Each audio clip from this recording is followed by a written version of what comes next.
आदमी बटेगा तो कटेगा, ये सिंपल सा फार्मूला होता है। लेकिन बिजली के बिल और आधार कार्ड से अगर बोर्ड पड़ जाता तो उसमें सपोर्ट सबको आरडब्ल्यू दिखाने की कृपा करेंगे। एक बार ये सारे साइड खुली हुई थी जिसमें 700 किलो का वजन लगाकर इसे जल का अधिकार सभी को है और वो जल सभी को मिलना चाहिए। शक्ति को आगे बढ़ाना, दुर्जन शक्ति को ध्वंस करना, ये आरडब्ल्यू के इलेक्शन का पहला कर्तव्य है। से क्या चाहिए, जनता उनको क्या देगी वो उनको पता होगा। 3 महीने तक से ज़्यादा का अपना शुल्क नहीं अदा करता है तो देखिए गेट लगाए गए हैं, कैमरे लगाए गए हैं। जितना भी हमारा के मुद्दे हमारे मुद्दे सेम हो सकते हैं, ये जनता बताएगी कौन अच्छे से कार्य करेगा, किसको अपना आदमी हमको वोट देगा तो सपोर्ट भी करेगा।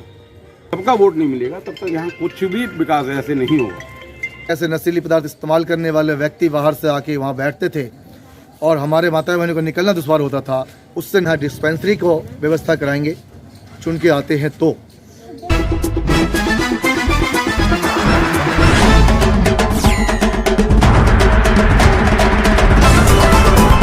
को यहाँ पे चुनाव है आरडब्ल्यू का, जिसमें जो अध्यक्ष चल रहे थे पहले से, कहीं ना कहीं उस अध्यक्ष से संतुष्ट हैं नहीं है लोग, यहाँ की जनता।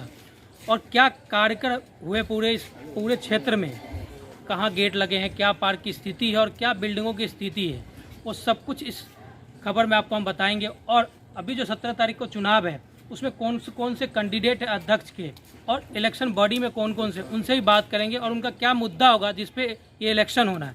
आइए जानते हैं, हमारे साथ कैंडिडेट मौजूद है। उसमें आप अध्यक्ष के कैंडिडेट हैं, हालांकि आप आरडब्ल्यू में ऑलरेडी सचिव के पद पे हैं, तो इसको आप कैसे देखते हैं? और इलेक्शन के 17 तारीख के जीतने के बाद या जीतने से पहले आपके क्या मुद्दे हैं, उस पर कुछ प्रकाश डालें।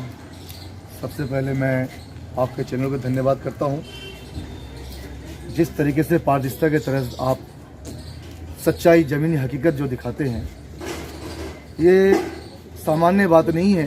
आज के टाइम में हमने मीडिया पीपल तो बहुत सारे देखे हैं, आपके चैनल सटीक ज़मीनी हकीकत दिखाने का साहस निर्भीक रूप से जो करता है, उसके लिए मैं दिल से धन्यवाद आपको करता हूँ। मुद्दे की बात रही, विकास की बात रही, कार्य की बात रही, यह श्रमिक कुंज पिछले 5 वर्षों में हमारे आरडब्ल्यू का गठन जब से हुआ है तब से यहाँ चौमुखी विकास की कार्य किया गया है।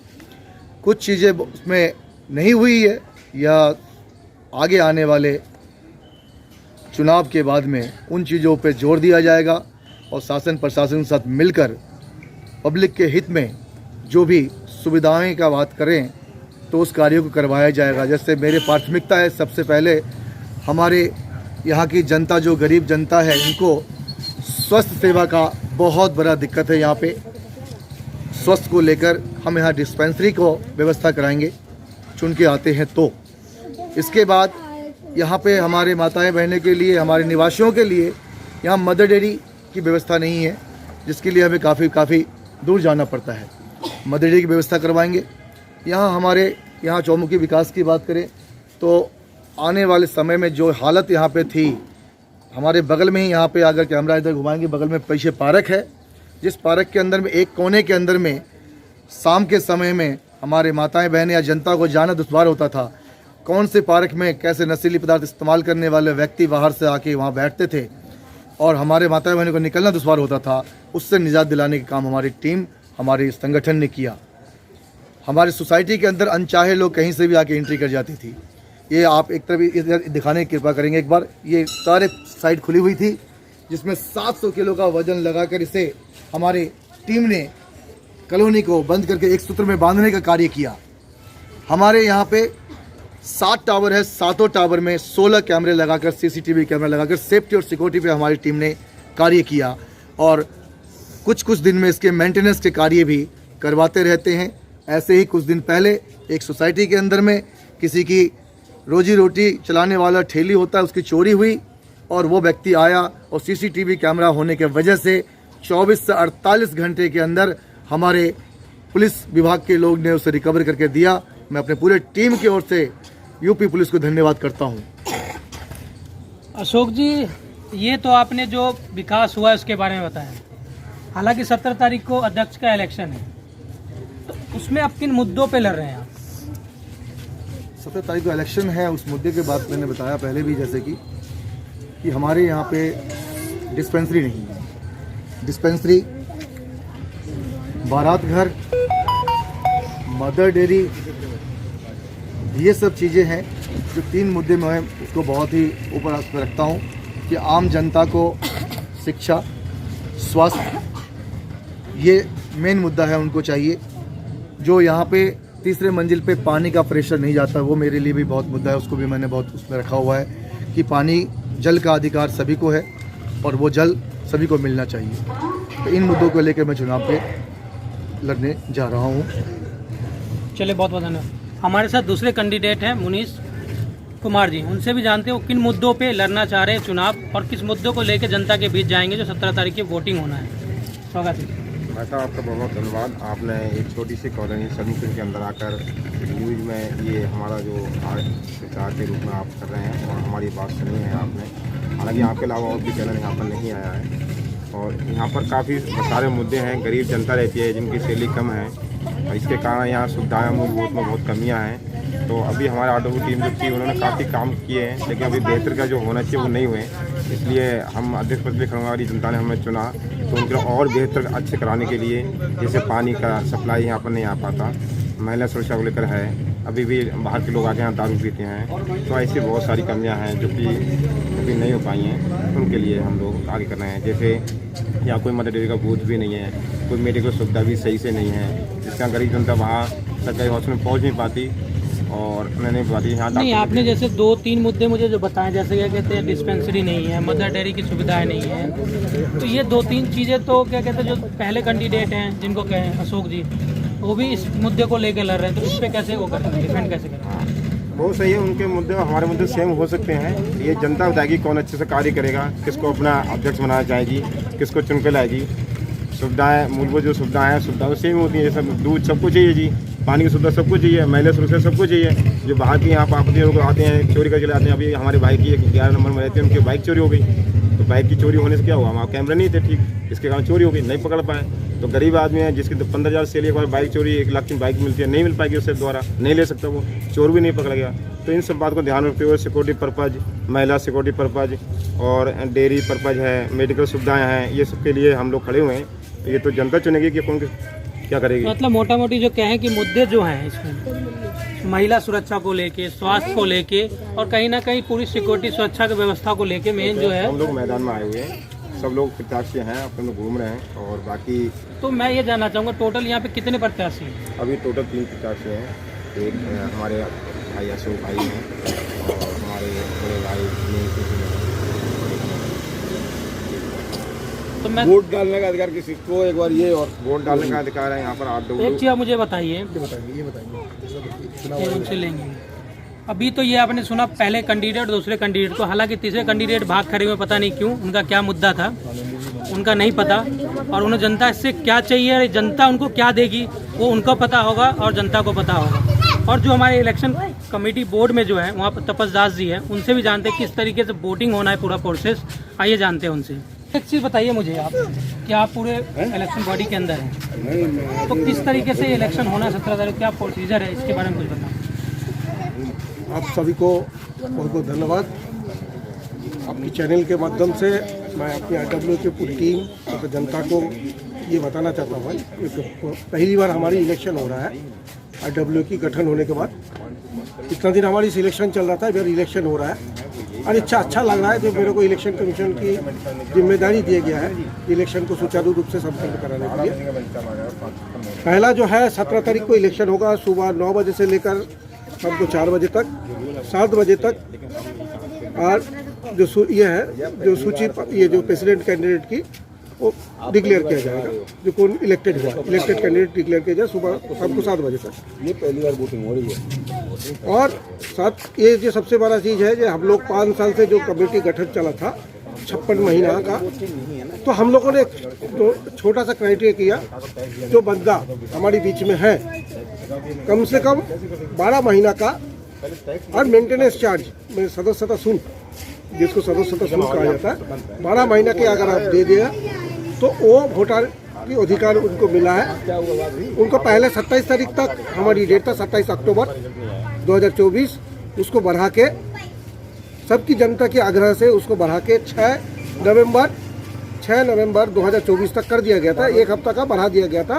जो कम से कम जो महीना के जो हमारी मेंटेनेंस शुल्क 100 रुपया है, तो 12 महीना का उनको मेंटेनेंस चार्ज देना है, शुल्क देना है। वही भोटारी कर के 56 महीना हमारी हो चुका है RW गठन के हुआ, तो हमने 56 से घटा के लोगों के अनुरोध की वजह से 56 से घटा के 12 ले गया। जो कैंडिडेट है उनको 56 महीना का देना पड़ेगा, पूरी जो जितना दिन तक है 56 महीने का देना पड़ेगा, वो कैंडिडेट हो पाएगा।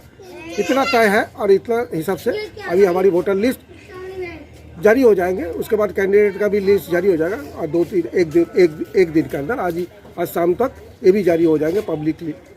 तो एक चीज़ मुझे और बताइए तपस जी, जब मैं पिछली दफ़ा AGM मीटिंग में आया था तो वहाँ पे जो भी लोग थे उनमें से किसी ने ये बोला था कि हम कुछ अगर यहाँ पे ना करा सकें काम को तो हम जाके पाकिस्तान कराएंगे, तो क्या हम इस कॉलोनी को पाकिस्तान में माने?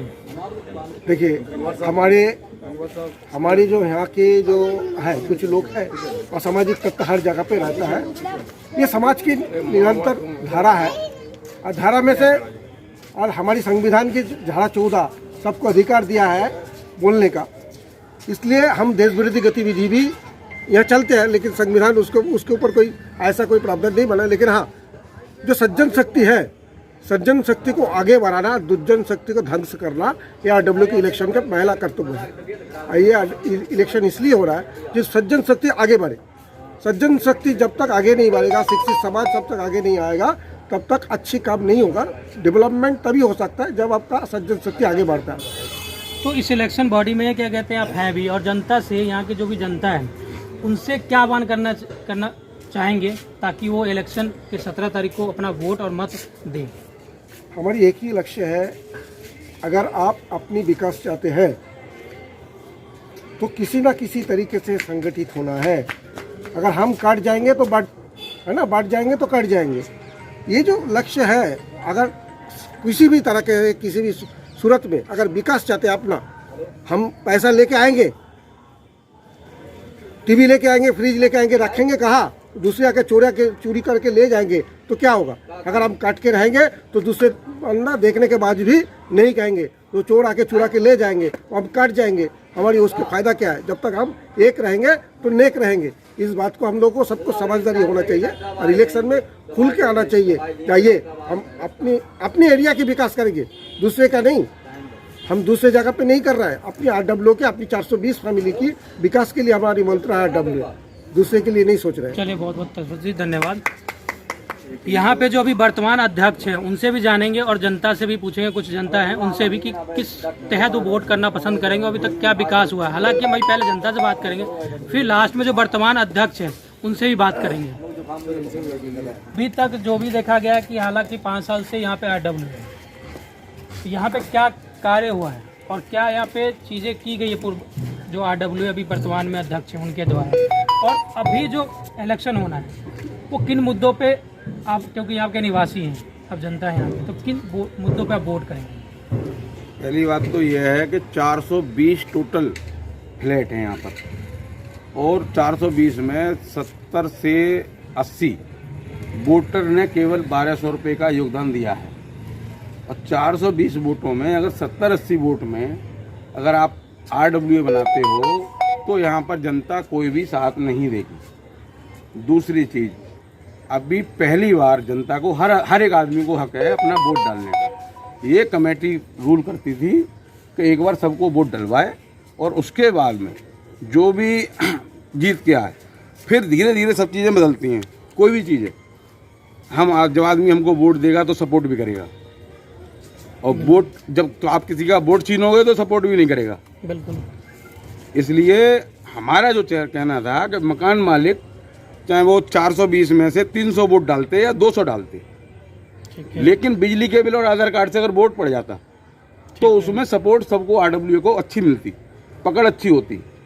ये 70-80 वोट से कोई भी RW कामयाब नहीं है। बाकी मैं हर एक के संग हूँ, जो काम अच्छा करेगा मैं उसमें हर समय शामिल हूँ और काम अच्छे के लिए अपना योगदान देता रहूँगा, मेरा जो कहना है। तो मुद्दा क्या है आपका, किस मुद्दे पे आप क्या कहते हैं वोट करेंगे? मैं वोट अभी तो मैं वोट ही नहीं करूँगा, किसी को वोट नहीं दूंगा। ऐसा क्यों? ऐसा इसीलिए कि सबका वोट नहीं पड़ रहा, इसलिए मैं अपना वोट नहीं दूंगा। अच्छा, मतलब कहीं ना कहीं कह रहे हैं कि जो 420 428 आपने साथ 420 बताया हाँ, कि पूरे जो बिल्डिंग है वो सबका वोट बनना चाहिए। सब मकान इस मालिक बार का सबका आना चाहिए। बाकी आप देखो, जब तक सबका वोट नहीं मिलेगा तब तक यहाँ कुछ भी विकास ऐसे नहीं होगा मेरे हिसाब से। चलिए, आपकी ये राय थी। मैं आप जानने की कोशिश करता हूँ। एक यहाँ पे नोएडा अथॉरिटी कर्मचारी भी है, उनसे जानते हैं कि यहाँ पे पहले क्या था और अभी क्या है। तो ये स्वच्छता जो कर्मचारी होते हैं उनमें जॉब करते हैं और हालांकि पूरी यहाँ पे साफ सफाई का ख्याल यही रखते हैं। तो इनसे जानते हैं कि पहले क्या था अब क्या है, दोनों में अंतर। यहाँ पे पहले जब आप शुरू से ही काम कर रहे हैं, आप क्या कहते हैं स्वच्छता पूरा सफाई काम करते हैं, तो पहले क्या था अब में क्या बदलाव है? पहले से तो जी काफ़ी बदलाव आ गया है। पहले तो यहाँ गली गली में कूड़े करकट सब रहते थे, लेकिन अब इतनी सुविधा हो गई है कि हमें भी सफाई करने में अच्छा लगता है। तो कहीं ना कहीं RWA बनने का कुछ ना कुछ फ़ायदा हुआ है।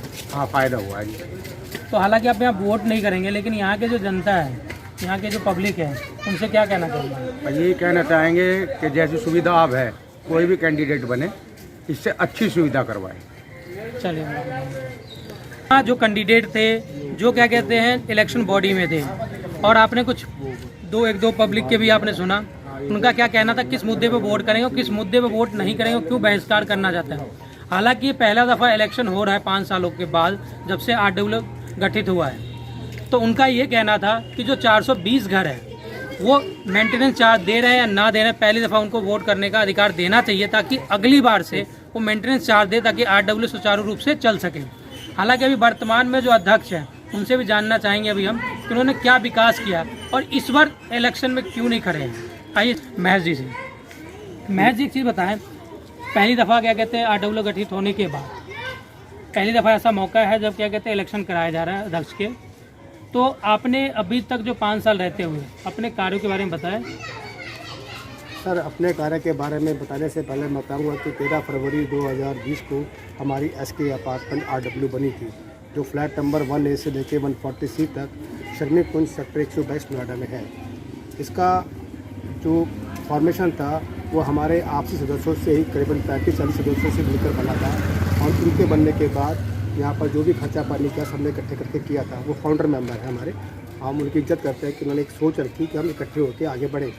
उसी विचार से आगे बढ़ते हुए हमारे यहाँ बहुत सारे कार्य किए गए, क्योंकि हमारे नोएडा अथॉरिटी में भी बोला गया अगर आपकी RW बनती है तो हम काम करेंगे, अदरवाइज हमारे लिए बड़ा मुश्किल होता है काम करना, सबकी बात सुनना। तो SK अपार्टमेंट बनने से ये तो हमारा काम आसान हो गया। हमारे यहाँ सफाई की व्यवस्था और बिजली की व्यवस्था और इसके अलावा कई और कार्य जो थे हमारे साथ अच्छे लगे। हमारा पुलिस विभाग से भी संपर्क बना रहा, कोई इन्फॉर्मेशन हमें शेयर करनी होती थी उनसे करते थे और वो भी हमसे करते थे। इस तरह से यहाँ पे समन्वय की स्थिति बनी रही, समरसता की स्थिति बनी रही, और हम चाहते भी कि यहाँ पे समरसता बनी रहे। इसके अलावा पार्क में हमारा मेन फोकस रहा। मेन फोकस इसलिए रहा कि यहाँ पे ग्रीन बनी रहे, लोग यहाँ पर आए, उनको ऑक्सीजन और बढ़िया चीज़ें मिलते रहे, सफाई बनी रहे। और इसके अलावा सिक्योरिटी गार्ड का भी हमारा प्रोग्राम नहीं कर पाए, क्योंकि हमारे पास 13 फरवरी 2020 के बाद हमने कई जगह जाकर हमने संपर्क बनाया, सब लोगों के यहाँ छोटी छोटी मीटिंग करी, नुक्कड़ मीटिंग करी। उन्हें बताया कि हमारी RW बन गई है, RW बन गई है, RW बन गई है, 8 डोल में 100 रुपये शुल्क देना होता है, ये सब बताया गया। और ये प्रोग्राम कम से कम 3 महीने चला जब हम नुक्कड़ मीटिंग करते रहे, लेकिन किसी ने भी इस पर ध्यान नहीं दिया और वो अपने ही उसमें लगे रहे, क्योंकि जब आदमी बटेगा तो कटेगा, ये सिंपल सा फार्मूला होता है। लेकिन हम जोड़ने की कोशिश में लगे रहे, कई एक सहमति बन पाए, किसी एक व्यक्ति विशेष को चुनकर आगे कार्य किया जाए। कहीं ना कहीं अथक प्रयास के बाद कुछ कार्य हो पाए जिनको RW से अवगत नहीं थे, हाँ, तो कहीं ना कहीं उनके आपने RW के लिए जागरूक किया, ताकि आप मेंटेनेंस खर्च दें, ताकि हम सुरक्षा सुविधा और ग्रीनरी कहीं ना कहीं हम बना सकें। हमारे जो फाउंडर मेंबर थे उनमें समन्वय स्थिति के कारण हमारा ये ग्रुप जो काम कर पाया पिछली वाली RW का। और उसके बाद जो है समय रहते रहते एक अपने जो नेतृत्व की होती है वो बदलाव की कोशिश होनी भी चाहिए है। तो मुझे लगा कि 5 साल पूरे हो चुके हैं, मेरे को दोबारा पोजीशन नहीं लेनी चाहिए, दूसरे व्यक्ति को मौका मिले। इसलिए फिर हम लोगों ने चुनाव का गठन किया। चुनाव के लिए AGM बुलाई गई। AGM में अपने जितने भी हमारे बायलॉज है उसके अनुसार कार्य करने की कोशिश करी जाए, ताकि RW के सारी बायलॉज को माना जाए। और उसी से हमने एक इलेक्शन कमेटी बनाई। इलेक्शन कमेटी के अंदर हमने तपस दास जी को, उसके अलावा श्रीमती आनंदी देवी जी को, आनंदी स्वामी जी को, और अपने उमेश वर्मा है, अजीत सिंह जी है, उनको हमने इलेक्शन कमेटी का मेंबर बनाया ताकि इलेक्शन की जो पूरी जो प्रक्रिया है उसको सही सुचारू रूप से चला सके। इसके अलावा हमने आरडब्ल्यू के बिहाफ पर विजय झा जी को उनके लिए एक कोऑर्डिनेटर पॉइंट बनाया ताकि उनकी कोई भी रिक्वायरमेंट अगर पुरानी वाली आरडब्ल्यू से होती है तो अपनी रिक्वायरमेंट उनसे मांग सकते हैं, पूछ सकते हैं, ताकि उनको कार्य करने में कोई दिक्कत न रहे। उसके लिए अलग से बजट भी बनाया गया ताकि उनको बजट में जो पैसा वैसा चाहिए वो आरडब्ल्यू से मिले और करें। अब हमारी जो अपेक्षाएं हैं कि जो नया प्रेसिडेंट बनेगा या जो नई आरडब्ल्यू फॉर्मेशन होगी, हम चाहते हैं कि जैसा विकास हमने कोशिश करी है वैसी कोशिश वो लगातार करें और आने वाली स्थिति में वो उसका विकास और सुरक्षा के ध्यान रखते हुए आगे कार्य करें ताकि हमारे यहाँ जो नागरिक हैं उनको अच्छी से अच्छी सुविधाएं मिले। एक आपसे सुझाव मैं ये लेना चाहूँगा क्योंकि कुछ लोगों का ये कहना था कि पहला दफ़ा यहाँ पे पहली बार जो है यहाँ पे इलेक्शन हो रहा है, तो जो यहाँ की जनता है, जो फ्लैट्स हैं, कहीं ना कहीं वो अपना क्या कहते हैं जमा राशि जो 100 रुपये की शुल्क है वो नहीं दे पा रहे। तो हालांकि अब जागरूक हुए हैं तो मे भी आगे जाके वो अपना दे। तो हालांकि बॉडी जो यहाँ पे इलेक्शन बॉडी हो अपना रूल चलाती है, वो कहती है कि जिन्होंने क्या कहते हैं अपना मेंटेनेंस खर्च दिया है वही वोटिंग कर सकते हैं। तो इस पर कुछ कहना चाहेंगे? देखिए, बायलास के हिसाब से कोई व्यक्ति अगर 3 महीने तक से ज़्यादा का अपना शुल्क नहीं अदा करता है तो उसको आरडब्ल्यू में वोटिंग करने का अधिकार नहीं होता है। ऐसा सुनने में आया और ऐसे मुझे लगता भी है। लेकिन यहाँ सभी के लिए एक रियायत दी गई थी कि अगर आपको 5600 रुपये 56 महीने हो चुके हैं, 5600 रुपये जमा नहीं कर पाए तो कम से कम आप 1200 रुपये जमा कराइए और कम से कम आरडब्ल्यू की जो स्थिरता है, जो अस्तित्व है, उसको मानिए और 1200 रुपये जमा करा के जो कि आपके ही फ्लैट के अगेंस्ट में जमा होगा और आपको आने वाले समय में और नहीं देना पड़ेगा। तो इसको व्यवस्था करने में हमें सोचें। अगर 1200 रुपये भी महंगे पड़ रहे हैं तो मैं समझता हूँ कि ये अनभिज्ञता है। उनको सोचना चाहिए इसके बारे में कि ये सारा पैसा उनके विकास में खर्च हो रहा है। इसमें अगर देखिए गेट लगाए गए हैं, कैमरे लगाए गए हैं, जितना भी हमारा अपना जितने भी फ्लैटों से हमारा पैसा आया उसका सही से इस्तेमाल हमारे से हुआ है और हम उसको इस्तेमाल कर भी रहे हैं। सारा पेमेंट ऑन अकाउंट ट्रांसफ़र होता है, सबकी ITR भरी जाती है, बुक्स ऑफ अकाउंट्स मेंटेन करे जाते हैं। किसी भी व्यक्ति को अगर बुक्स ऑफ अकाउंट मेंटेन देखना चाहता है तो हमारे प्रदीप दास जो कैशियर है वो देख सकते हैं, उसमें कोई दिक्कत नहीं है।